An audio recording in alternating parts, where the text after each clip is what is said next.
Hi అండి, నమస్తే. 1997 తన రాజకీయ ప్రస్థానం ప్రజాక్షేత్రంలోకి వెళ్ళి 4 సార్లు ఎమ్మెల్యేగా గెలిచిన వ్యక్తి. తెలంగాణ ఉద్యమ సమయంలో పార్టీకి రాజీనామా చేసి మళ్ళీ ఉప ఎన్నికల్లో విజయం సాధించిన వ్యక్తి. తెలంగాణ రాష్ట్రం ఏర్పడ్డాక తొలి దళిత ఉప ముఖ్యమంత్రిగా తెలంగాణ రాష్ట్రంలో ఉన్న వ్యక్తి. కడి చేస్తే అప్పుడు పదవి పోయింది. మళ్ళీ మొన్న 2023 అసెంబ్లీ ఎలక్షన్లో కడి చేస్తే పార్టీకి రాజీనామా చేసిండు. బట్ చివరిగా మళ్ళీ బీఆర్ఎస్లోనే కొనసాగుతున్నారు. కేసీఆర్ పిలుపు మేరకి స్టేషన్ గన్పూర్ ఇన్ఛార్జ్గా నేను మళ్ళీ కొనసాగుతున్నా అని చెప్పారు. మనం ప్రస్తుతం తాటికొండ రాజయ్య ఇంటికాడ ఉన్నాం. మనం చూస్తున్నాం. ఒకసారి రాజయ్య గారు లోపల ఉన్నారు, వారిని అడిగి తెలుసుకుందాం. ఎందుకు పార్టీ మారినాక జరిగిన పరిణామాలు ఏంటి, అసలు 2 నెలలు అజ్ఞాతంలో అప్పుడు ఎందుకు ఉండాల్సి వచ్చింది, ఒకసారి మనం రాజయ్య గారిని అడిగి తెలుసుకునే ప్రయత్నం చేద్దాం. సార్ ఉన్నారండి?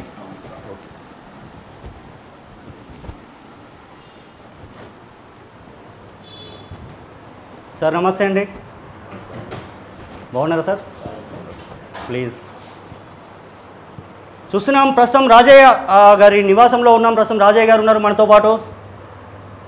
ఇప్పుడున్న రాజకీయ పరిస్థితులు, తాజా పరిణామాలు మనం చూస్తూనే ఉన్నాం.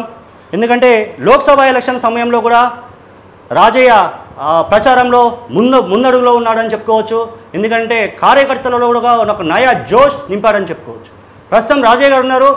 పట్టభద్రుల ఎమ్మెల్సీ ఎన్నికలలో ప్రచారం ఎలా కొనసాగబోతుంది, మొన్న జరిగిన లోక్సభ ఎన్నికలలో ఎలాంటి పరిస్థితులు రానున్నాయి తెలంగాణలో, మనతో పాటు రాజయ్య గారు ఉన్నారు, వారిని అడిగి తెలుసుకుందాం. సార్ మరొకసారి నమస్తే అండి. ఓవరాల్గా ప్రచారంలో అయితే మళ్ళీ బీఆర్ఎస్ పార్టీకి మీరు రాజీనామా చేసినాక మళ్ళీ బీఆర్ఎస్ పార్టీలోనే కొనసాగుతున్నారు కేసీఆర్ గారి పిలుపు మేరకి.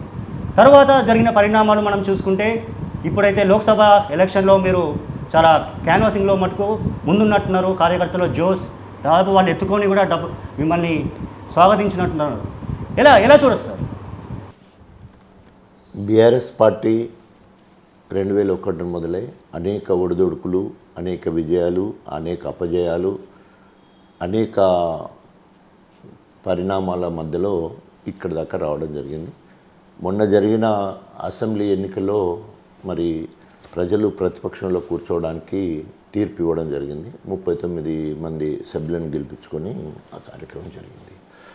అటు తర్వాత ఎంపీ ఎన్నికలు రావడం, ఎంపీ ఎన్నికలకు ముందు అనేక ఇబ్బందులు కూడా, ఇన్ ద సెన్స్ ఒకటి ఓడిపోవడం ఒకటి కారణమైతే, రెండోది ముఖ్యమంత్రి గారి తుంటి ఎముక విరగడం కావచ్చు, తర్వాత కవిత గారి అరెస్ట్ కావచ్చు కక్ష సాధింపులో భాగంగా, తర్వాత చాలామంది ముఖ్య నేతలు పార్టీని వదిలిపోవడం కావచ్చు. వీటన్ని పరిణామాల తర్వాత ఎంపీ ఎన్నికలు వచ్చినాయి. సో ఇది తెలంగాణ ఉద్యమ పార్టీగా మొదలై ఒక రాజకీయ పార్టీగా పొందిన తర్వాత 10 ఏళ్ళు అధికారాన్ని అనుభవించిన తర్వాత ఈరోజు ప్రతిపక్షంలో క్రమంలో ఇన్ని బాధలు ఉన్నప్పటికీ కూడా ప్రజలు ప్రతిపక్షంలో కూర్చోబెట్టి ప్రజా సమస్యల మీద ముళ్ళుగరలా పొడవాలి అని ఒక బాధ్యత చెప్పినప్పుడు, నాగార్జున సాగర్ కింద కావచ్చు, నల్గొండలో కావచ్చు పంటలు ఎండిపోతూ ఉంటే మరి కరువు యాత్ర పేరుతో ఆ పంటలు చూడడం, అక్కడ సమస్య వెంటనే పరిష్కారం అయ్యేటట్టు సాగర్ నుంచి వెళ్ళి నీళ్లు విడుదల చేసే కార్యక్రమం కావచ్చు. రెండవది పంటలు కోసి కళ్ళాల మీద ఒడ్లు రాసు కుప్పలు ఉంటే ఇప్పటివరకు రైతు బంధు ఇవ్వకపోవడంతో బస్సు యాత్రలో భాగంగా కరీంనగర్ కావచ్చు, నిర్మల ప్రాంతంలో రైతులు ధర్నా చేయాలి, మరి అవసరమైతే సచివాలయం తీసుకుపోయి ధర్నా చేస్తామని చెప్పడంతో రైతు బంధుకు సంబంధించిన డబ్బులు కూడా ముఖ్యమంత్రి గారు ఇవ్వడం జరిగింది. అంటే నిజంగా ప్రజానాయకుడు కావాలనుకునే వాళ్ళు ఎవరైనా కూడా ప్రతిపక్షంలో ఉన్నప్పుడే నాయకుడు తయారవుతాడు. ఉదాహరణకి నేనే దానికి ప్రత్యక్ష సాక్ష్యం. దాదాపు 94 నుండి 2004 వరకు I was in Congress party. ప్రతిపక్ష నాయకుడు ఉండడం వల్లనే ఈ రాష్ట్రం, తెలంగాణ రాష్ట్రం ఏర్పడిన తర్వాత తొలి ఉప ముఖ్యమంత్రి స్థాయికి వెళ్ళినంటే ప్రతిపక్షంలో ఉన్నప్పుడు ప్రజా సమస్యల మీద పోరాటం చేయడం. సో ఆ రకంగా రైతు బంధు ఇచ్చిన తర్వాత ఈరోజు ప్రజలందరూ కూడా ఎదురు చూస్తూ ఉన్నారు. ఏదైతే ఇప్పటివరకు జరుగుతున్న సంక్షేమ కార్యక్రమాలు ఏదైతే ఉన్నదో బీఆర్ఎస్ ప్రభుత్వం చేసిన సంక్షేమ పథకాలే కొనసాగుతూ ఉన్నాయి. అవి కూడా ఇంకా ఆపేసే ప్రయత్నము, జరిగిందే తప్ప తప్పులెత్తి చూపడం జరిగింది తప్ప ఎక్కడ కూడా వాళ్ళు ఇచ్చిన హామీలు ఒక్కడు కూడా నెరవేరలేదు. ఒక ఉచిత బస్సు తప్ప. ఆ ఉచిత బస్సు కూడా మరి అంతకుముందు పోయే ట్రిప్లు ఏమన్నా పెరిగినాయా, లేదు బస్సులు ఏమన్నా పెరిగినాయంటే ఏం లేదు. అన్ని ట్రిప్పులు అన్ని ఏ ఊరికైతే వెళ్ళాలో ఎన్ని ట్రిప్పులు పోవాలో అన్ని ట్రిప్పులు వెళ్తున్నాయి. అంతకుముందు 30-35 మంది పోయేది 70-80 మంది పోతున్నారు.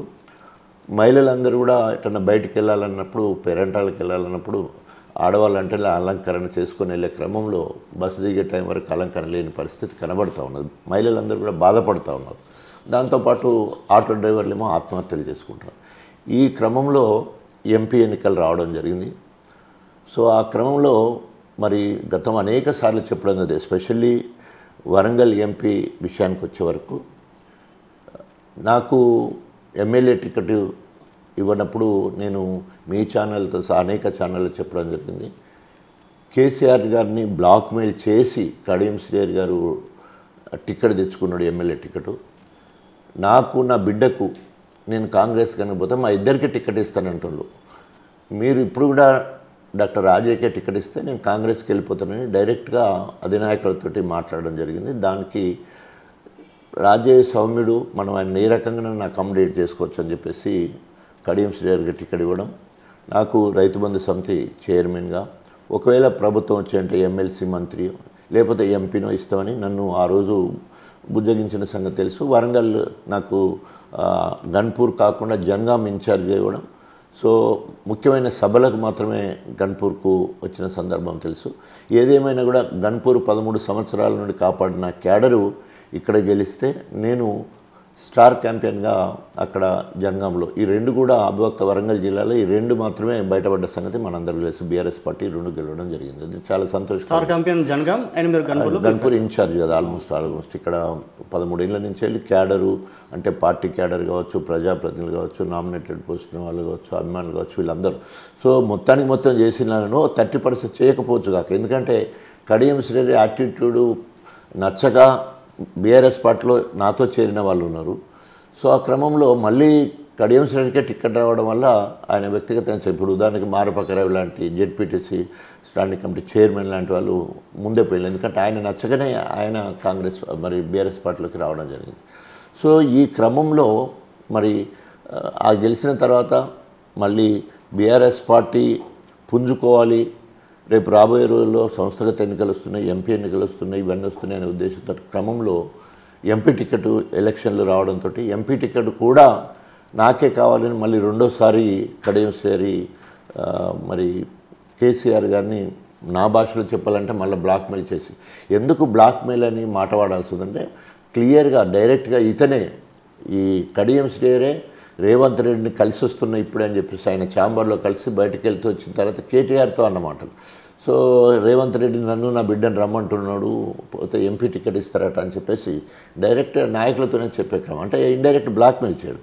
సో అది కేసీఆర్ గారి దగ్గర చెప్పడం, సరే ఆయనకే బిడ్డకే మళ్ళీ ఎంపీ టికెట్ ఇచ్చేదాన్ని కూడా అంగీకరించి తర్వాత పార్టీ ఫండ్ కూడా ఇచ్చే క్రమం కూడా జరిగింది.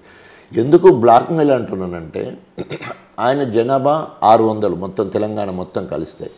ఓన్లీ వరంగల్ జిల్లాకు మాత్రమే ఆయన చెప్పుకునే బైండ్ల కులము లిమిట్ అయింది. కొన్ని కులాలు ఇప్పుడు ఉదాహరణకి ఉపకులాలు నేతకాని అని ఉంటుంది. సో మనం గన్పూర్లో ఎక్కడ కూడా నేతకాని ఒక్క కుటుంబం కూడా ఉండదు. సో అదే ఉత్తర తెలంగాణ పోయిన కొద్దీ, ములుగు పోయిన కొద్దీ, సింగరేణి కాలేజ్ పోయిన కొద్దీ నేతకాణాలు ఉంటాయి. అట్లా మన దగ్గర మాత్రం ఉంటారు, వేరే దగ్గర ఉన్నాయని చెప్పుకునే బైండ్ల కులస్తారు. సో కాబట్టి చిన్న కమ్యూనిటీ దాదాపు 40 సంవత్సరాల నుంచి వెళ్ళి ఎస్సీల అవకాశాలన్నీ కూడా ఆయనే పొందుతూ ఉన్నాడు. ఆయనతో పాటు ఇవాళ వాళ్ళ బిడ్డ ఆంధ్రకు సంబంధించిన బిడ్డ, గుంటూరుకు సంబంధించిన కోడలు. సో మళ్ళీ ఆమెకి ఇవ్వడం అనేది ఎందుకు ఇస్తారు అంటే ఏదో బ్లాక్మెయిల్ చేస్తేనే. ఇక బ్లాక్మెయిల్ ఏముంది, నేను కాంగ్రెస్ పార్టీకి పోతాను ఆల్రెడీ ఓపెన్. మీరు ఓపెన్గా మీరు చెప్పారు, నేను అంటే పార్టీకి రాజీనామా చేస్తున్నా, నేను పార్టీ మారుతున్నా, తర్వాత ఏ డిసిషన్ తీసుకున్న తర్వాత చూద్దామని మీరు అనుకున్నారు. ఈ 2 నెలల గ్యాప్లో రాజయ్య గారు మౌనంగా ఉన్నారు. ఎందుకంటే సుదీర్ఘకాలం మీ జర్నీ, ఆల్మోస్ట్ 30 సంవత్సరాల జర్నీ రాజకీయం, అగ్ర పదవులు అనుభవించారు. బట్ ఆ 2 నెలల సమయంలో రాజయ్యకి ఏం జరిగింది అసలు ప్రజలకు కూడా తెలియదు, ఇప్పటివరకు కూడా బయటకు ఎవరు చెప్పరు. చాలా ఇంపార్టెంట్ అది. కారణం ఏంటంటే ఎప్పుడైతే ఎంపీ టికెట్ కూడా కావ్యకే ఇస్తున్నారు అని తెలిసినప్పుడు అసెంబ్లీ జరుగుతున్న క్రమంలోనే ఆల్రెడీ రేవంత్ రెడ్డి గారితో మాట్లాడడం అయిపోయింది. రేవంత్ రెడ్డితో మాట ముచ్చట అయిపోయింది. ఆ విషయాలు కూడా ఓపెన్గా అధినాయకులు చెప్తా ఉన్నారు, తర్వాత సహచర కంటెస్టెడ్ ఎమ్మెల్యేలు చెప్తా ఉన్నారు, దయాకర్రావు మంత్రి లాంటి వాళ్ళు కూడా చెప్తా ఉన్నారు. సో ఆ క్రమంలో మనం ఎంతో ఒబీడియంట్గా ఉండి జంగాం గెలిపించుకొని గన్పూర్ గెలిపించుకొని కేసీఆర్ గారే దేవుడు అని నమ్ముకొని ఇంత ఉంటే, సో తండ్రి కూడా కొడుకు కూడా తండ్రి దగ్గర అలగడం అట్లాంటిది జరుగుతుంటుంది. ఆ క్రమంలో ఎప్పుడైతే ఎంపీ కూడా నాకు రావట్లేదు, ప్రభుత్వం పోయింది, రైతు బంధు సమితి పోయింది, ఎమ్మెల్సీ పోయింది, ఎంపీ వచ్చే అవకాశం లేనప్పుడు నాలో ఒక ఏమంటారు నిస్సహాయత స్థితి, ఒక ఏం చేయాలి అని ఏం తోయని పరిస్థితులలో నేను బీఆర్ఎస్ పార్టీకి రాజీనామా చేస్తున్నాను. ఒకటే ఒక సింగిల్ సెంటెన్స్, ఎలాంటి అభియోగాలు చేయలేదు, మంచి ఏది కామెంట్ చేయకుండా ఓన్లీ సింగిల్ సెంటెన్స్లో నేను నా మానసిక పరిస్థితి బాగలేదు అని చెప్పేసి రాజీనామా చేయడం జరిగింది. అఫ్కోర్స్ రాజీనామా చేసినప్పుడు గతంలో నాకు 15 సంవత్సరాలు కాంగ్రెస్తో అనుబంధం ఉంది. నేను మొదటిసారి కాంగ్రెస్ ఎమ్మెల్యేను, వైఎస్ రాజశేఖర రెడ్డి గారికి ప్రియ శిష్యులుగా ఉన్నాను. నన్ను రాజకీయాల్లో ఎంకరేజ్ చేసిన వ్యక్తి వైఎస్ రాజశేఖర రెడ్డి. ఆ క్రమంలోనే తెలంగాణ ఉద్యమంలో కాంగ్రెస్ స్టీరింగ్ కమిటీ ఫర్ తెలంగాణలో నేను స్పోక్స్ పర్సన్గా ఉన్నాను. కాంగ్రెస్ పార్టీలో ఉండి తెలంగాణ కోసం కొట్లాడిన వాళ్ళని మొదటి వాడిని.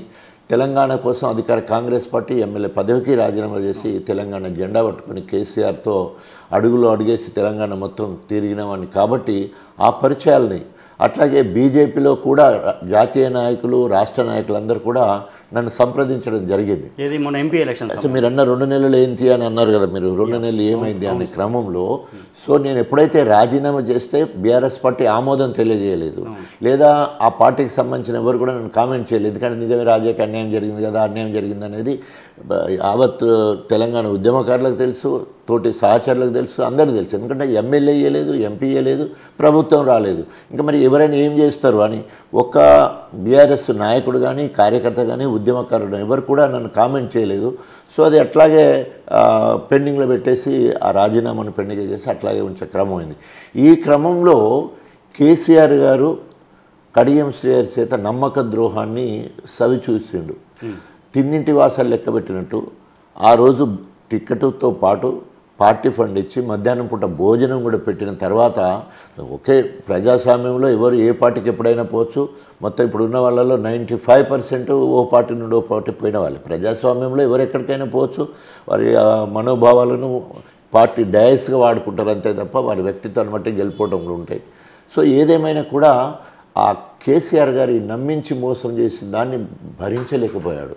సో ఎట్లా అంటే పార్టీ ఆయనకు టికెట్ ఇచ్చి, బిడ్డకు టికెట్ ఇచ్చి ఎంపీ టికెట్, తర్వాత పార్టీ ఫండ్ ఇచ్చి అల్లుడు బిడ్డ ఆయన పోయి మంచిగా భోజనం చేసి 4-5 గంటల వరకు అక్కడే ఉండి కేసీఆర్ గారిని దేవుడిగా పొగిడి అన్నీ చేసి తెల్లారి వరకు ఆ నైటే ఢిల్లీకి పోయి ప్లాట్ఫామ్స్ పొద్దున్నే స్టేట్మెంట్ ఇవ్వడం, అందులో మళ్ళీ అభియోగాలు చేస్తూ అంతకుముందున్నప్పుడేమో నేను ఈ 72 ఏళ్లలో నేను పార్టీ మారుతానా, ఇంకా నా జీవితం ఇంతే, నేను పొందని పదవులు ఏమున్నాయి, ఉప ముఖ్యమంత్రి అయిపోయింది, ఎంపీ అయిపోయింది, ఎమ్మెల్సీ అయిపోయింది, ఎమ్మెల్యే అయిపోయింది, 4 పోర్ట్ఫోలియోలు చేశాను, సో నాకు ఇంకేం కావాలి, సో నా శేష జీవితం అంతా ఇంట్లో ఉన్న అతను ఒక్కసారి ప్లేట్ ఫిరాయించి కాంగ్రెస్కి పోవడంతో, అదే కాంగ్రెస్కి పోయిన రేవంత్ రెడ్డి కూడా ఈయన మీద కామెంట్ చేయడం జరిగింది. అదే అసెంబ్లీలో నిండు సభలో కడియం శ్రేరి నువ్వు మాలోడివా మాదిగోడివా, నీవు నీ శీల పరీక్ష చేసుకోవాలి, ఇదే వాడు నీ శీల పరీక్ష చేసుకోవాలి, ఎందుకంటే నీ మీద అనేక అభియోగాలు వస్తున్నాయి, నిజ నిర్ధారణ కమిటీ హౌస్ కమిటీ వేసి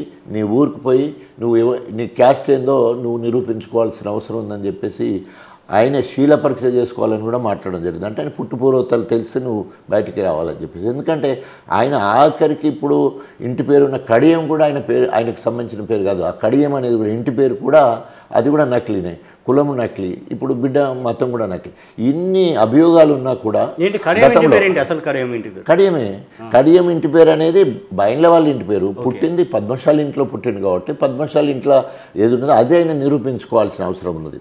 అక్కడ ఊరికి పోతే వాళ్ళ అమ్మ ఇప్పటికి ఉంది కదా, వాళ్ళ అమ్మని అడిగేది ఉంటే పూర్తి వివరాలు చెప్తుంది. వాళ్ళ అమ్మని అడిగేది ఉంటే ఎందుకు వాళ్ళ నాన్న వెంకన్న నర్సు వాళ్ళ నాన్న చనిపోయినప్పుడు మామూలుగా కొడుకుగా తలకొరివి పెట్టడమో లేకపోతే గుండు గీక్కోవడమో చేస్తుంటారు. చిన్నాయన పెద్దనాళ్ళు చనిపోతే పాలలు కూడా ఆ తల్లినే అక్కడ గన్పూర్కి సంబంధించిన అనేక మంది ముందు గుండు గిక్కుర సార్ అని అంటే వాళ్ళ అమ్మ అంటది, అరే ఆయన బయలులోడు మనం శాలలము గుండు గిక్కించుకోవద్దు అని చెప్పేసి స్వయంగా తల్లి అన్నదన్న భాష కూడా విన్న వాళ్ళు కూడా చెప్తారు. ఎందుకంటే ఆయన తల్లి వెంట్రుకలు తీయలేదు ఆ రోజు.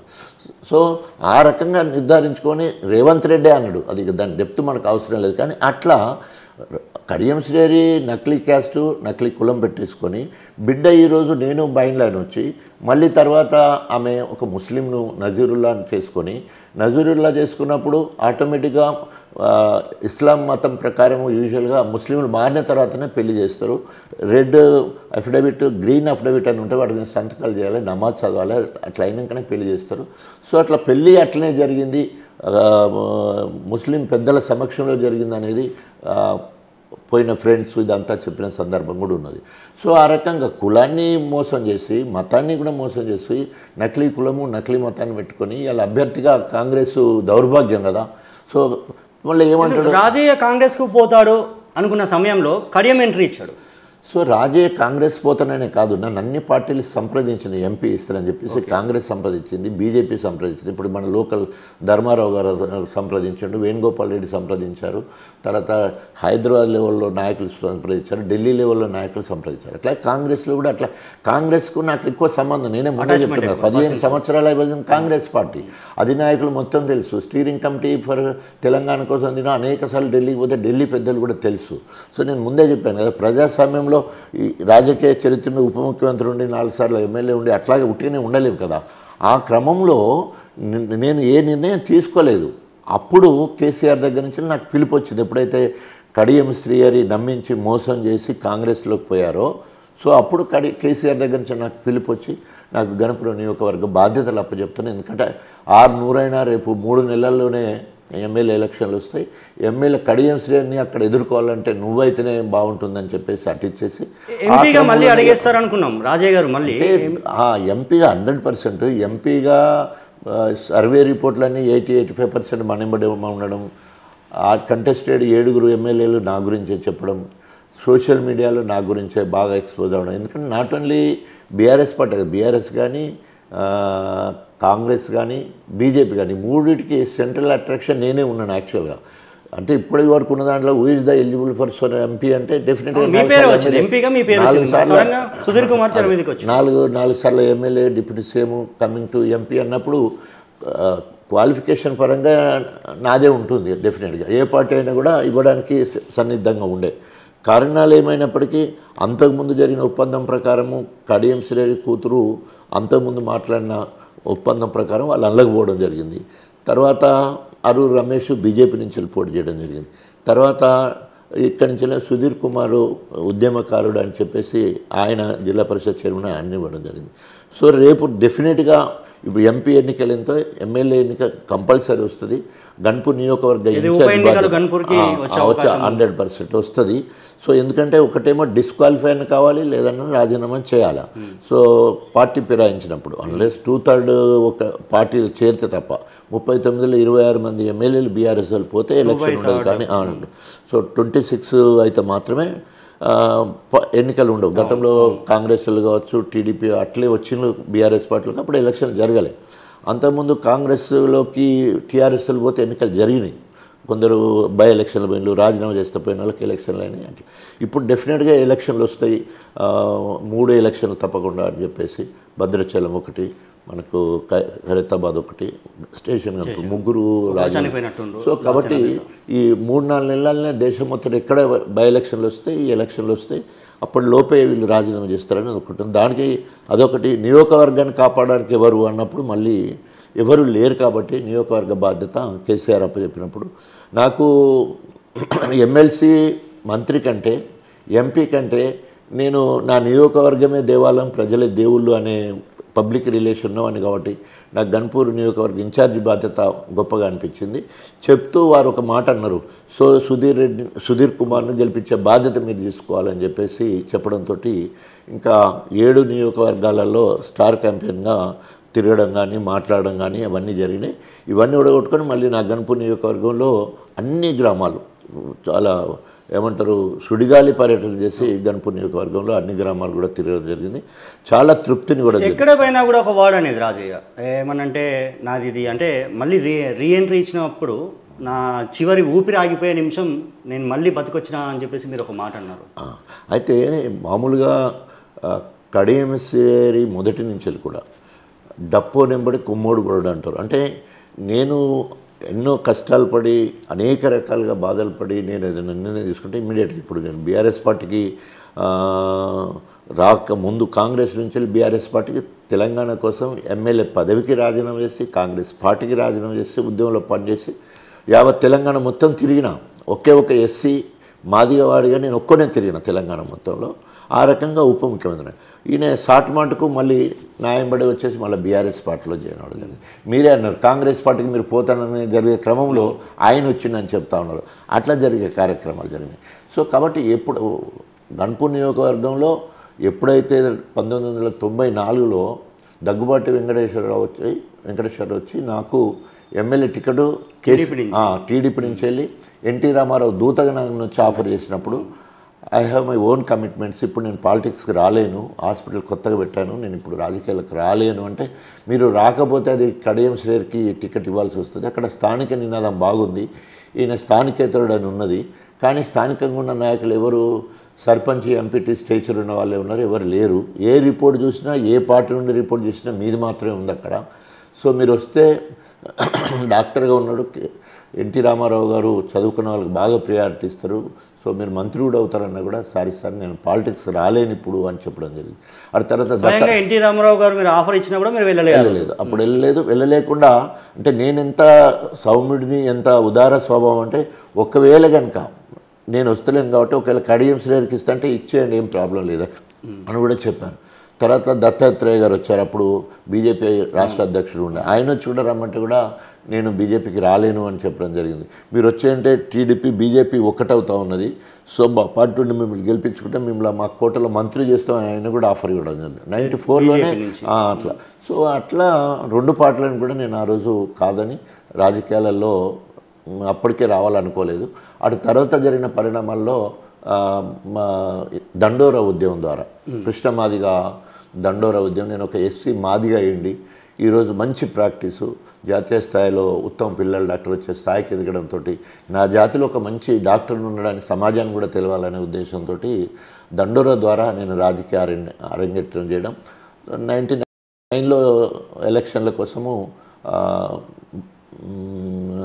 డొక్క Manikyavara Prasad from Andhra and myself from Telangana, మా ఇద్దరికి దండోరా ఉద్యమం నుంచి వెళ్ళి వైఎస్ రాజశేఖర రెడ్డి గారు పిలిచి ఆ రోజు టికెట్ 97లో వెళ్ళినట్టున్నారు. 97లో పార్టీలో జాయిన్ అయ్యాను. 99లో 2009లో ఎమ్మెల్యే గెలిచినప్పుడు 99లో ఎమ్మెల్యేగా కంటెస్ట్ చేశాను.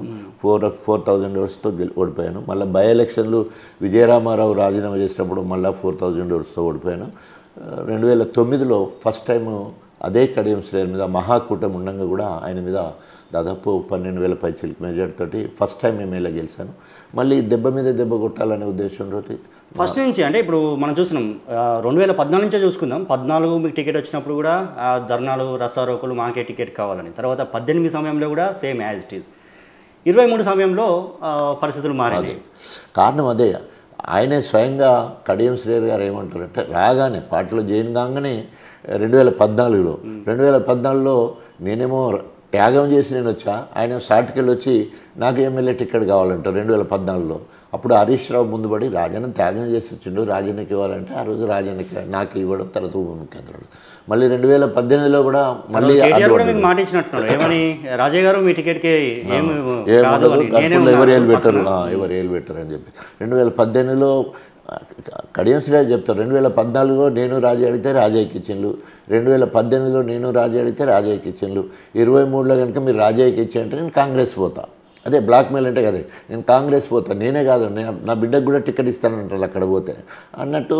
అది బ్లాక్మెయిల్ చేయడంతో ఇద్దరు కూడా టికెట్ వచ్చింది. ఇద్దరు టికెట్ తీసుకొని పార్టీ ఫండ్ తీసుకొని అంతకుముందే మాట్లాడుకున్న అగ్రిమెంట్ ప్రకారము కాంగ్రెస్కు కడియం శ్రేణి పోరాన్ని ఎవరు కూడా జీర్ణించట్లేదు.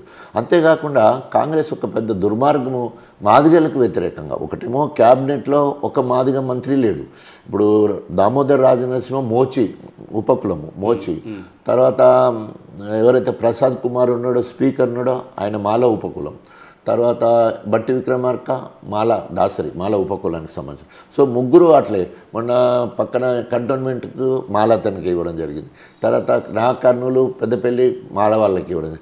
ఇది బైండ్ల మాదిగ ఉపకులానికి బైండ్ల క్యాస్ట్ ఇవ్వడంతో మాదిగ జాతి కాంగ్రెస్ పార్టీ మీద చాలా గురుతో కోపంతో ఉండడం జరిగింది. ఎక్కడ కూడా ఒక్క సీటు కూడా ఇచ్చే ఎలిజిబిలిటీ లేదు. దాదాపు 55 మంది మాదిగ బిడ్డలు ఎంపీ టికెట్ కోసము తిరిగారు. పార్టీలో సాంబే లాంటి వాళ్ళు, దుమ్మడి సాంబే లాంటి వాళ్ళు కావచ్చు, ఇందిర లాంటి వాళ్ళు కావచ్చు, అనేక మంది తిరిగినా కూడా వాళ్ళందరినీ కాకుండా ఏం త్యాగం చేసింది? ఓ మెంబర్షిప్ లేదు, ఓ కథ లేదు, ఓ కార్యక్రమం లేదు.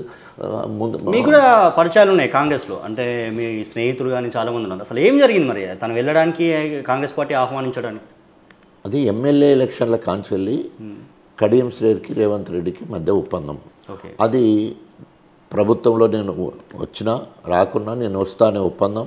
తర్వాత ప్రభుత్వం వచ్చిన తర్వాత ఆర్థిక లావాదేవీలు జరిగినట్టు యూట్యూబ్ ఛానల్లో రావడం జరిగింది. ఏంటి అంటే విజయలక్ష్మి మేయర్ హైదరాబాదు, కేశవరావు వాళ్ళిద్దరికి తండ్రి బిడ్డకు, తర్వాత ఈయన తండ్రి బిడ్డకి ఇద్దరు కూడా బీఆర్ఎస్ పార్టీలో ఎమినెంట్ లీడర్స్. ఆయనేమో సెక్రటరీ జనరల్, ఈయనేమో ఉప ముఖ్యమంత్రి, ఎంపీ, 2 సార్లు ఎమ్మెల్యే, అంతకుముందు సీనియర్ మినిస్టర్. నేను కూడా ఒప్పుకోవడం వీళ్ళిద్దరు పెద్దలు. ఈ పెద్ద లీడర్ తీసుకుంటే ఇంకా బీఆర్ఎస్ పార్టీ అయిపోతుంది, ఇక పని అయిపోతుంది, కుప్ప కూలిపోతుంది అనే ఆలోచనతో 200 కోట్ల కాటు 100 కోట్లు కడియం శ్రేణికి 100 కోట్లు మాట్లాడుకున్నారు. సో ఆ ఒప్పందం ప్రకారమే బీఫామ్ ఇచ్చినా, ఎంపీ టికెట్ ఇచ్చినా, పార్టీ ఫండ్ ఇచ్చినా, ఎమ్మెల్యేగా చేసిన ఇవన్నిటినీ మూట కట్టుకున్నాడు. మళ్ళీ పెద్ద మూట తీసుకున్నాడు అని చెప్పి 100 కోట్లు తీసుకున్నాడా అని నేను చెప్పడం కాదు, పత్రికలు ఛానళ్ళు చాలా గొప్పగా వాళ్ళిద్దరి గురించి చెప్పడం జరిగింది. సో ఆ క్రమంలో ఏమైపోయిందంటే ఇవాళ తెలంగాణ మొత్తంలో కడియం శ్రేణి చేసిన నమ్మక ద్రోహాన్ని ప్రతి ఒక్కరు చీ చీ చీ అన్నాడు తప్ప ఎవరు కూడా, ఈవెన్ మీడియా పీపుల్ కావచ్చు, లేకపోతే ఆల్ పార్టీకి సంబంధించిన వాళ్ళు కూడా ఆయన ఇంత ఈ 72 వయసులో ఇంత కక్కుర్తెందుకు అంటే నక్కజిత్తుల లెక్క వినయాన్ని ప్రదర్శించి అక్కడేమో నమ్మక ద్రోహం చేసి రేవంత్ సంకల జోరడము. పోనీ అదేమన్నా మంచి ఇప్పుడేమైనా పనులు బాగా చేస్తుందని పోయిండా? కళ్యాణ లక్ష్యంతో తులం బంగారం ఇస్తాను ఏమి ఇచ్చిందని పోయిండా? లేదు. 2 లక్షల రుణమాఫీ చేసిండా అంటే లేదు. రైతు బంధు 10,000 నుంచి వెళ్ళి 15,000 చేస్తే పోయినా అని చెప్పడానికి లేదు. తర్వాత ఏది కూడా 2,500 ప్రతి మహిళ కుటుంబంలో 2,500 ఇస్తానని అదేమన్నా అయిందంటే అది కూడా కాలేదు. పెన్షన్లు పెరిగినాయి అంటే పెన్షన్లు పెరగలేదు. ఓన్లీ ఫ్రీగా ఒక ఆర్టీసీ బస్సును చూసి పోవడం అనేది ఒకటి నెంబర్ 1. అది చెప్పిపోయేటానికి లేదు. రెండోది ఏమంటాడు, నేను గణపురం నియోజకవర్గ అభివృద్ధి కోసం పోతున్నా అంటాడు. What is our agenda? గణపూర్కి ఏం కావాలని పోతున్నావు? నీ చరిత్ర ఏంది? మొత్తము అభివృద్ధి నిరోధం. నువ్వు అభివృద్ధి నిరోధివి. ఉదాహరణకి డిప్యూటీ సీఎం ఉండి నేను టెక్స్టైల్ పార్క్ ధర్మసారి తీసుకొస్తే టెక్స్టైల్ పార్క్ కాకుండా సంఘం తీసుకెళ్ళాడు నెంబర్ 1. మొన్న 100 బెడెడ్ హాస్పిటల్ మంజూరైంది, శాంక్షన్ అయింది, 37 crores డబ్బులు వచ్చినాయి, అంతా అయిపోయినాయి. శంకుస్థాపన చేయాలని హరీష్ రావు దగ్గర పోతే కడియం శ్రేణి వద్దంటాడు. ఎందుకంటే రేపు మనదే ప్రభుత్వం వస్తుంది, వచ్చినాక నేను మంత్రిగా చేస్తానని ఆయన అంటే దాన్ని ఆపేసిండు. ఓ డిగ్రీ కళాశాల తీసుకురాలే, తర్వాత ఫైర్ స్టేషన్ వస్తే దాన్ని ఆపేసిండు, కార్యక్రమం జరగకుండా. గన్పూర్ 23,000 జనాభా ఉంది, 9,000 జనాభా ఉన్న బర్ధనపేట అవుతుంది. 23,000 ఉన్న గన్పూరు శివునిపల్లి గన్పూర్ ఛాయలు కలిపి ప్రపోజల్ పోయిన తర్వాత ఈయన అభివృద్ధి నిరోధకుడుగా ఆ మున్సిపాలిటీని ఆపిండు. అంటే ఒక డిగ్రీ కళాశాలను తీసుకెళ్ళాలి, జనరల్ డిగ్రీ కళాశాల తీసుకురాలి, 2 సార్లు ఎడ్యుకేషన్ మినిస్టర్. సో ఇప్పుడు నువ్వు ఏం సాధిస్తాను పోయినావు? అక్కడ ఆల్రెడీ రైల్వే ఫ్లైఓవర్ తీసుకొచ్చినాము, అండర్ పాస్ తీసుకొచ్చినాము, పాలిటెక్నిక్ కళాశాల తీసుకొచ్చినాము, మహిళా రెసిడెన్షియల్ డిగ్రీ కళాశాల వచ్చింది, సెంట్రల్ లైటింగ్ వచ్చింది, NH 67 kilometers లెంత్లో డెవలప్ అవడం, ఇండస్ట్రియల్ క్యారిడార్ డెవలప్ చేసుకున్నాం, మనం 7 రిజర్వాయర్లు తెచ్చుకున్నాము, ఇలా 139,000 స్థిరీకరణ చేసుకున్నాం. సో అనేక అభివృద్ధి కార్యక్రమాలు జరిగి సాచురేషన్ మోడ్లో గన్పూర్ ఉంది. అభివృద్ధిలో నెంబర్ 1గా గన్పూర్ ఉంది. వాళ్ళేమో ఒక డబుల్ బెడ్రూమ్ కూడా కట్టి ఇవ్వలేదు రాజయ్య, 10 ఏళ్ళ నుంచి అభివృద్ధి చేయలేదని. డబుల్ బెడ్రూమ్ రాజే కట్టాడు కదా, కేసీఆర్ పథకంలో 1400 ఇల్లు ఇచ్చినాం, మనం ఊర్లలో అలాట్ చేసినాం. కాంట్రాక్టర్ల నిర్లక్ష్యం వల్ల ఒక 3 దిక్కులు మాత్రం కట్టడం జరిగింది. రాఘోపూర్లో ఇల్లు ఇచ్చేసినాము, కొత్తపల్లిలో ఇళ్ళకి వెళ్ళిపోయారు, తర్వాత పల్లగుట్లో ఇళ్ళకి వెళ్ళిపోయారు, కళ్ళెము ఇళ్ళకి వెళ్ళిపోయారు. సో ఇదేమో అన్అఫీషియల్గా వాళ్ళు ఆల్రెడీ లిస్టు తయారైనది కాబట్టి ఆక్యుపై చేయడం జరిగింది. అఫీషియల్గా ఇచ్చింది నిరంజన్ రెడ్డిని తీసుకొచ్చి, మన ప్రశాంత్ రెడ్డిని తీసుకొచ్చి దయాకర్ సమక్షంలో రాఘోపూర్ ఫస్ట్ వరంగల్ అభక్త వరంగల్ జిల్లాలో ఫస్ట్ ఇచ్చింది మేమే, అంటే గన్పూర్లోనే ఫస్ట్ అఫీషియల్గా ఇవ్వడం జరిగింది. సో ఒక మాటలో చెప్పాలంటే ఆ స్కీమ్ అనుకున్నంత సక్సెస్ కాలే డబుల్ బెడ్రూమ్ స్కీమ్. సో అందరికీ గృహలక్ష్మి కింద 3500 ఇస్తా అంటే అవిటిని ఆపింది. సో ఈ రకంగా ఆది నుంచి కూడా రాజయ్య వర్సెస్ కడియం ఎందుకు మీ ఇద్దరి మధ్యలో ఎక్కడ గ్యాప్ వచ్చింది సార్? గ్యాప్ ఎందుకు, మేము ఇద్దరు ఒకటి ఎక్కడైనా గ్యాప్ ఏంటి? ఆయన ముందు ఆయన టీడీపీ పార్టీ, అంటే ఇప్పుడు టీడీపీలో ఆఫర్ ఇచ్చింది కూడా మీది కాదని కడియం తీసుకున్నాను. అది ఆయనకి ఏంటంటే ఎప్పుడైనా నేను ఏకు మీకైతాననే భయం ఆయనకు. ఎందుకంటే దండోరా ఉద్యమంలో నేను అరెస్ట్ చేయించిండు, తర్వాత నేను అదే ఆయనకు ఆఫర్ ఇచ్చినా కూడా అంటే ఇది రాజయ్య సీటే నాకు వచ్చింది అనేది ఒక అభద్రతాభావం. ఎప్పుడైనా రాజయ్య నాకు ఎప్పుడైనా ఏకమేకవుతాడు అనే ఉద్దేశంతో అడుగడుగునా అనేక ఇబ్బందులకు గురి చేసే కార్యక్రమం చేయడం వల్ల, అట్లా చేయడం వల్ల నేను ఇంకా ఎదిగిన, అంటే శత్రువు ఎంత బలంగా ఉంటే మనం అంత ఎదగటానికి అవకాశం ఉంటుంది. ఉదాహరణకి ఒక రాజుకు 300 సైన్యమే ఉందనుకో, మనం 500 చూసుకుంటాం. 10,000 సైన్యం ఉన్న దగ్గర 12,000 కావాలనుకుంటాం. సో కాబట్టి అట్లా నాకు బలమైన శత్రువు కడియం శ్రీరామ్ ఉండడం వల్లనే నేను ఎదగగలిగాను. నేను ఆయన కంటే ఎక్కువ మెజార్టీతో గెలగలిగాను. నేను 12,000తో గెలిచాను, 33,000తో గెలిచాను, 58,000తో గెలిచాను. తర్వాత మొన్న చివరి 2018లో 37,000తో గెలిచాను.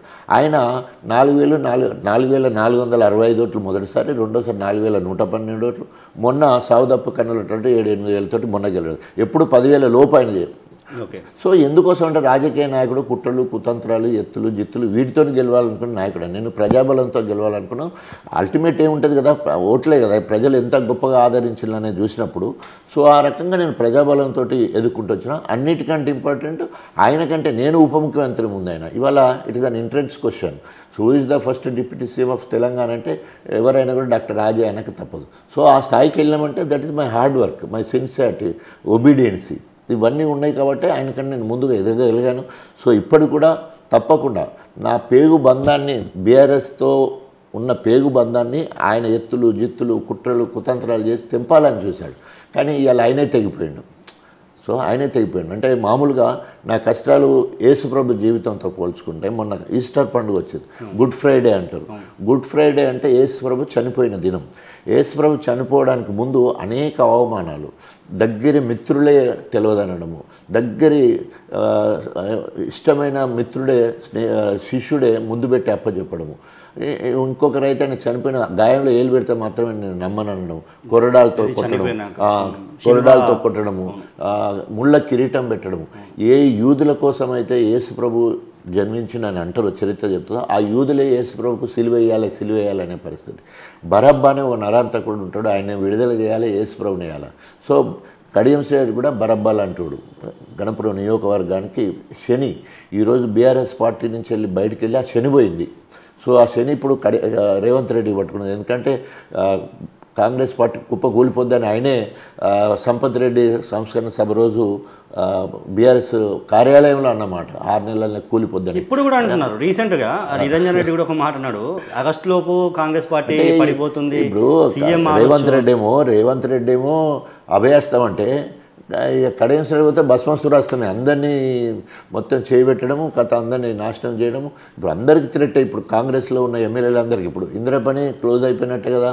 ఇక తండ్రి బిడ్డలు వచ్చిన తర్వాత ఇందిరా అవుట్, తర్వాత సురేఖ ఇన్ఛార్జ్ ఉండే పార్లమెంటుకు రేవూరు ప్రకాష్ రెడ్డిని పెట్టేసి ఆమె మంత్రి పదవి లెక్క కూడా పక్కకు పెట్టేసే కార్యక్రమం. ఇప్పుడు వాళ్ళిద్దరి మధ్యలో లొల్లులు జరుగుతున్నాయి. చూసినాం మొన్న ఒక ఆడియో కూడా, రేవూరు ప్రకాష్ రెడ్డి చెప్తున్నాను. అంటే ఈయన పోయింది పుల్లలు పెట్టడం స్టార్ట్ అవుతుంది. ఎక్కడ కూడా బీఆర్ఎస్లో ఉన్నంతసేపు అందరితోటి వైరమే, ఉన్న కాడ ఉండడు. తర్వాత ఇప్పుడు అందులో పోయిండు, అందులో అభయాస్తం మొదలు పెడితే అభయాస్తాన్ని బదులు భస్మాసురాస్తం పోయిండు. సో ఎప్పుడు ప్రభుత్వం కూలిపోయి చెప్పలేము. పొంగులేటేమో కొచ్చిన్ అంటే కేరళకు తన అనుచరులను ఎమ్మెల్యేలను పట్టుకొని అక్కడికి పోవడం జరిగింది. బట్టి విక్రమార్కనేమో మన ఏంది శ్రీధర్ బాబు దగ్గర పోయి మంతనాలు రోజంతా అట్లుండి ఆయన చేసే కార్యక్రమాలు. కోమటిరెడ్డి బ్రదర్స్ వాళ్ళ ఎత్తుగడలు వాళ్ళకు ఉన్నాయి. రేవంత్ రెడ్డి ఒంటరైనట్టు ఇవాళ మనం ఏ పేపర్లో చూసినా కూడా ఈ 4 ఎంపీ ఎన్నికలు అయిపోయిన తర్వాత ఒక్కడే కనబడతాడు, ఇంకెవరు కూడా పక్క కూడా ఉండట్లేదు. సో అది కాంగ్రెస్ నైజం మొదటి నుంచి కూడా గ్రూప్ రాజకీయాలు అనేది కాంగ్రెస్ పార్టీలో ఉంటాయి. అందుకని దాన్ని ఎవరో కూలగొట్టని అవసరం లేదు, వాళ్ళే కూలగొట్టుకుంటారు అనేది ఒకటి ఉన్నది. సో చూద్దాం. నేను అప్రజాస్వామికంగా నేను కామెంట్ చేయలేను, కానీ వాళ్ళంతా వాళ్ళు కూలిపోయేది ఉంటే ఏం చేస్తాం. ఇప్పుడు ఆయన ఇంతమటు ఒక ముఖ్యమంత్రిగా రేవంత్ రెడ్డి ఎక్కడ కూడా ఆయన భాష ఇప్పటివరకు మారలేదు. ఒక ముఖ్యమంత్రిగా ఉండి తొక్కుతాము, పేగులు తీసి మెడలేసుకుంటాము, కళ్ళ గుడ్లు తీసి గోళీలు ఆడుకుంటాను ఏమనుకుంటాను, ఇవన్నీ కూడా అసలు అంత బహిరంగ సభలలో బహిరంగంగా సరే ఇంటర్నల్గా చిట్చాట్లను ఆడేయడం మాట్లాడడం వేరు, కానీ డైరెక్ట్గా మాట్లాడడం అనేది ముఖ్యమంత్రి స్థాయి కాదు. సో ముఖ్యమంత్రి స్థాయి మీద దేని మీద ఒక అవగాహన లేదు, వ్యవసాయం మీద అవగాహన లేదు, విద్యుత్ మీద అవగాహన లేదు, విద్య మీద అవగాహన లేదు, పాలన మీద అవగాహన లేదు. సో ఓన్లీ మార్పులో భాగంగా వచ్చింది తప్ప ఇది మార్క్ రేవంత్ మార్క్ అనేది ఏముంది చెప్పండి, ఏం లేదు కదా. ఒక్కటన్నా ఇది రేవంత్ మార్క్ అనేది లేదు. ఓన్లీ అది వైఎస్ రాజశేఖర రెడ్డి వేసినప్పుడు ఆ కంచె ఉంటే ప్రగతి భవన్లో ఆ కంచె తీసేస్తే మరి ఎవరైనా ఉండాలి కదా. మొదటి రోజు మంత్రులు, తర్వాత సెక్రటరీలు, తర్వాత ఇప్పుడు ఆఖరికి వాలంటీర్ వర్కర్స్ ఉండే పరిస్థితి వచ్చింది. ఏమిటికి హుందాతనం ఉండాలా, నువ్వు ఉండాలా. ఒకటి ఎస్సీకి ఒకటి ఎస్టీకి ఇచ్చి దాన్ని అనాథాశ్రమం లెక్క తయారు చేసి వదిలిపెట్టి వాళ్ళు పోయిన వాళ్ళు ఇప్పటికే లక్షల కొద్ది అప్లికేషన్ పోయినా దేవునికి ఒక్కదానికి కూడా పరిష్కారం లేదు. సో నువ్వు ఏంది ఓన్లీ హంబక్ చేస్తే కథం అయిపోతుంది అనుకుంటే కుదరదు కదా. ప్రజలకు పాలన అందాలి.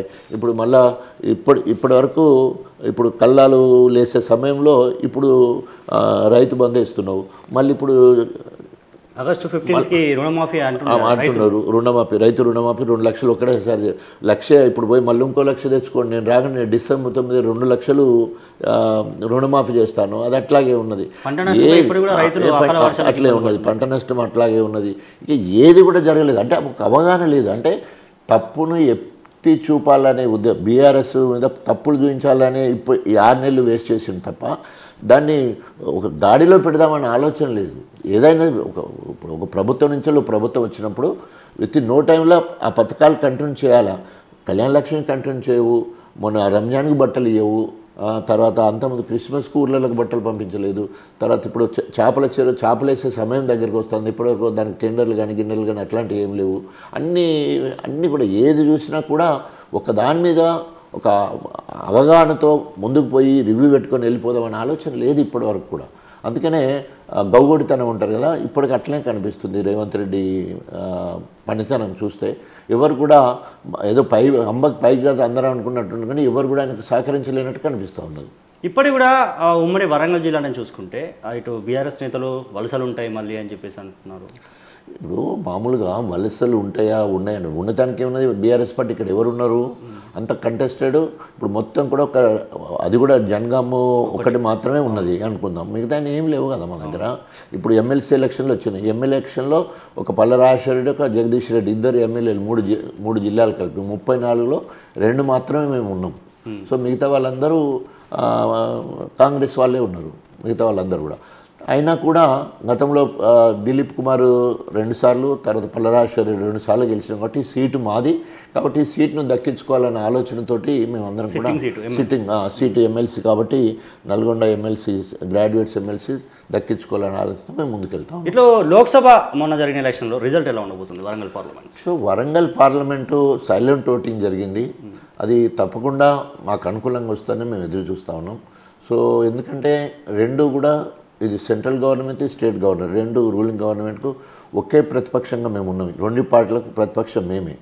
తర్వాత తెలంగాణ అస్తిత్వం కోసం కానీ, తెలంగాణ హక్కుల కోసం కానీ, తెలంగాణ అవసరాల గురించి పార్లమెంట్లో మాట్లాడే జవసత్తులు ఎవరికి ఉన్నాయంటే ఓన్లీ బీఆర్ఎస్ వాళ్ళకి అవుట్ రైట్గా ఉన్నది. కాంగ్రెస్ వాళ్ళు తెలంగాణ మాట ఎత్తారు, బీజేపీ వాళ్ళు తెలంగాణ మాట ఎత్తారు. అది జాతీయ పార్టీలు కాబట్టి. సో ఆ బాధ్యత మొత్తం కూడా బీఆర్ఎస్ పార్టీలు ఉంది. మాకు తెలంగాణ మొత్తం కూడా మంచి సీట్లు వస్తాయని అనుకుంటున్నాం. తప్పకుండా వరంగల్ కూడా గెలుస్తానికి అవకాశం ఉంది. గెలుస్తారా ఇప్పుడు ఎమ్మెల్సీ సిట్టింగ్ సీటు? సో తప్పకుండా గెలవాలి. మొత్తము 4,65,000 ఓట్లు అట్లా ఉన్నాయి. సో వరంగల్నే దాదాపు 65,000 ఓట్లు ఉన్నాయి వరంగల్. అందుకనే అభ్యర్థిని కూడా వరంగల్కి సంబంధించిన అభ్యర్థిని పెట్టడం జరిగింది. సో తప్పకుండా గ్రాడ్యుయేట్స్ ఒక్కసారి కాంగ్రెస్ చేసిన పాలన ఒకసారి చూసేది ఉంటాయి. కాంగ్రెస్ వచ్చిన కంచెల్లి ఒక్క రిక్రూట్మెంట్ చేయలేదు. ఓన్లీ 30,000 రిక్రూట్మెంట్, గతంలో నోటిఫికేషన్, గతంలో ఎగ్జామ్ అంతే కదా. ఓన్లీ సర్టిఫికెట్స్ ఇచ్చి మీకు ఉద్యోగం వచ్చింది అండ్ ప్లేస్మెంట్ ఇచ్చే కార్యక్రమాలే జరిగినాయి. ఆ 30 కూడా మేము ఇచ్చినాయి. తర్వాత మెగా డిఎస్సీ అన్నారు, అది ఎక్కడ కూడా లేదు. జాబ్ క్యాలెండరు రిలీజ్ చేస్తామని కూడా అది రిలీజ్ చేయలేదు. ఎక్కడ కూడా నిరుద్యోగ భృతి అన్నాడు, 4,000 రూపాయలు నిరుద్యోగ భృతి అన్నాడు, అది కూడా చేయలేదు. కాబట్టి ఇప్పుడు గ్రాడ్యుయేట్స్ అందరూ కూడా చాలామంది కూడా నిరుద్యోగులు ఎక్కువ. ఇక్కడ పర్సన్ చూస్తారనుకుంటా, పార్టీల కంటే ఎక్కువ పర్సనే చూస్తారనుకుంటా. డెఫినెట్గా ఇప్పుడు నేను చెప్పిన కదా, రాజశేఖర రెడ్డి గెలిచిండు, అంతకుముందు మన దిలీప్ కుమార్ గెలిచిండు అంటే పార్టీ బ్యాక్గ్రౌండ్ తప్పకుండా. వీళ్ళు ఏ పని చేయాలన్నా కూడా ఎమ్మెల్సీ పోయి ఎవరి దగ్గర పని చేయాలా, మళ్ళీ వాళ్ళ పార్టీ ద్వారానే పనిచేయాల్సిన అవసరం ఉంటుంది. కాబట్టి వ్యక్తి కంటే ఎక్కువ వ్యక్తి అందరినీ కలవలేడు. సో అఫ్కోర్స్ వ్యక్తి ఇమేజ్ కూడా అవసరమే, కానీ బ్యాక్గ్రౌండ్ పార్టీ అనేది కూడా చాలా ముఖ్యం. ఎందుకంటే పోయినసారి పల్లరాజశేఖర్ గెలిచినప్పుడు తీన్మార్ మల్లన్న ఇండిపెండెంట్గా దాదాపు 4-5 నెలలు పాదయాత్రలు చేసుకుంటూ కార్యక్రమం వచ్చింది. ఇప్పుడు మళ్ళీ కాంగ్రెస్ పార్టీ నుంచి ఆయన పోటీ చేస్తూ ఉన్నాడు. ప్రేమేందర్ రెడ్డి బీజేపీ నుంచి చేస్తాం. చాలామంది ఇండిపెండెంట్లు కూడా ఎక్కువ మంది చేస్తారు. సో అంతమంది ఉన్నారు. కాబట్టి అల్టిమేట్గా పార్టీ బ్యాక్గ్రౌండ్, వ్యక్తి ఇమేజ్ రెండు కలిసి గెలిచడానికి అవకాశం ఉంటుంది. ఫైనల్గా సార్, స్టేషన్ కనుపూర్ ఉప ఎన్నికలు రాకపోతే రాజయ్య గారి నెక్స్ట్ స్టెప్ ఎలా ఉండదు? సో 100% నేను ముందే చెప్పాను, నియోజకవర్గ ఇన్ఛార్జి బాధ్యత, నియోజకవర్గ ప్రజలకు సేవ చేసే అవకాశం నెంబర్ 1. నెంబర్ 2, రేపు రాబోయే లోకల్ బాడీస్, సర్పంచి, ఉప సర్పంచి, వార్డు మెంబర్లను గెలిపించే బాధ్యత నా మీద ఉంటుంది. రెండోది ఎంపీటీసీ, జెడ్పీటీసీ, ఎంపీపీలను గెలిపించే బాధ్యత, జిల్లా పరిషత్ చైర్మన్ కూడా చేసే బాధ్యత నా మీద ఉంటుంది. కాబట్టి ఇది ఎక్కువ బాధ్యత. సో వాళ్ళు గెలిస్తేనే పార్టీ ఫౌండర్స్ వాళ్ళందరూ కూడా పార్టీ క్యాడర్ మంచిగా పెరుగుతుంది. రేపు ఎప్పుడు నా ఎలక్షన్లు ప్రజాస్వామ్యబద్ధంగా ఎన్నికల కమిషన్ ఎప్పుడు పెడుతుంది అనేది 6 నెలలకు ఒకసారి బై ఎలక్షన్లు జరుగుతాయి. సో ఇప్పుడు ఒకవేళ దానం నాగేందర్ ఒకవేళ ఎంపీగా గెలుతారా, ఒకవేళ కనుక గెలితే అది కూడా బై ఎలక్షన్ రావాల్సి ఉంటుంది, అది కూడా బై ఎలక్షన్ అవుతుంది. లేదా ఈ ముగ్గురు రాజీనామా చేయలేదు కానీ వీళ్ళు రాజీనామా చేస్తే ఎలక్షన్ వస్తుంది, లేదా వాళ్ళు డిస్క్వాలిఫై అవుతారు. సుప్రీంకోర్టు జడ్జిమెంట్ ప్రకారం వాళ్ళని డిస్క్వాలిఫై చేస్తే 6 సంవత్సరాలు డిస్క్వాలిఫై. సో 6 సంవత్సరాలు డిస్క్వాలిఫై కాకుండా వీళ్ళు రాజీనామా చేసడానికి అవకాశం ఎక్కువ ఉంటుంది. సో ఎందుకంటే వాళ్ళు ఒక పార్టీ సింబల్ మీద గెలిచిన వాళ్ళు కాబట్టి, సో డెఫినెట్గా they force to do resignation. అట్లా. Thank you sir. చూసాం కదా, ఎక్కడ ఉన్నా కానీ బీఆర్ఎస్ పార్టీలోనే నేను ఇప్పటివరకు మళ్ళీ ఎన్నో కష్టాలు పడైతే రీఎంట్రీ ఇచ్చాను. చివరి ఊపిరి ఆగిపోయే సమయంలో మరొక నాకు లైఫ్ ఇచ్చాడు నా దేవుడు కేసీఆర్ అని చెప్పేసి అయితే రాజయ్య గారు చాలాసార్లు చెప్పారు. బట్ ఈ నిమిషం కూడా పార్టీనే నమ్ముకొని ఉంటా, పార్టీ గెలుపు కోసమే ఫైట్ చేస్తా, పదవి కాదు నాకు ముఖ్యం, అన్ని పదవులు అనుభవించాలని అయితే రాజయ్య గారు చెప్తున్నారు. ఇది రోజు ఇంటర్వ్యూ. మరో ఇంటర్వ్యూలో మళ్ళీ కలుద్దాం. నేను మీ యోగి, వరంగల్. అసలైన తొలి వెలుగు. ఫాలో వాట్సాప్ @తొలి వెలుగు official.